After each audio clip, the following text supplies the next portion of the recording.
வணக்கம் 10ஆம் வகுப்பு மாணவர்களே. நம்ம இன்றைய பதிவில் பயிற்சி 3 19 இரண்டாவது கணக்கு பார்க்க போகிறோம். என்ன கணக்கு கொடுத்துருக்காங்க பாருங்கள். அணி ஏவின் வரிசை பி கிராஸ் கியூன்னு கொடுத்துருக்காங்க. பியினுடைய வரிசை என்ன கொடுத்துருக்காங்கன்னா கியூ கிராஸ் ஆர்னு கொடுத்துருக்காங்க. சரிங்களா, முதல்ல எடுத்து எழுதிப்போம். ஏவினுடைய வரிசை வந்து பி கிராஸு கியூ, பியினுடைய வரிசை வந்து கியூ கிராஸ் ஆர்னு கொடுத்துருக்காங்க. இரு அணிகளையும் பெருக்க முடியும் எனில், பெருக்க முடிஞ்சிச்சுன்னா ஏபியினுடைய வரிசை என்ன, பிஏவினுடைய வரிசை என்னன்னு கேட்குறாங்க. சரிங்களா, நம்மளுக்கு எப்போ ரெண்டு அணியும் பெருக்க முடியும்னு, எப்படி ரெண்டு அணியும் பெருக்க முடியுமா முடியாதான்னு எப்படி கண்டுபிடிப்போம்? முதல் அணியினுடைய நிரல் பார்ப்போம், இரண்டாவது அணியினுடைய நிறை பார்ப்போம். இது ரெண்டும் எப்படி இருக்கணும்? சமமாக இருக்கணும். சமமாக இருக்கா?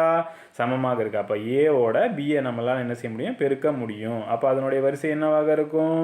மீதி இருக்கிறது என்ன? பி கிராஸ் ஆறுன்னு இருக்கும். சரிங்களா, அடுத்து இன்னொன்று கேட்குறாங்க, பிஏ ஆகியவற்றை வரிசையை காணுங்க. பிஏவியும் பெருக்க முடியுமான்னு கேட்குறாங்க. அப்போ பியினுடைய வரிசை முதலாவதாக எழுதுவோம். பியினுடைய வரிசை என்ன? கியூ கிராஸ் ஆறு. ஏவினுடைய வரிசை என்ன?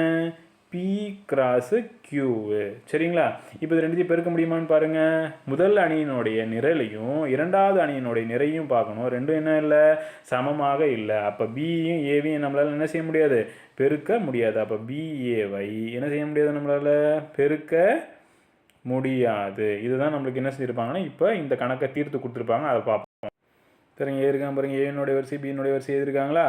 ஏவின் நிரல்களின் எண்ணிக்கையும் பியின் நிறைகளுடைய எண்ணிக்கையும் சமமாக இருக்குது. கியூன்னு இருக்குது. அதனால் ஏபி என்பது சாத்தியம்.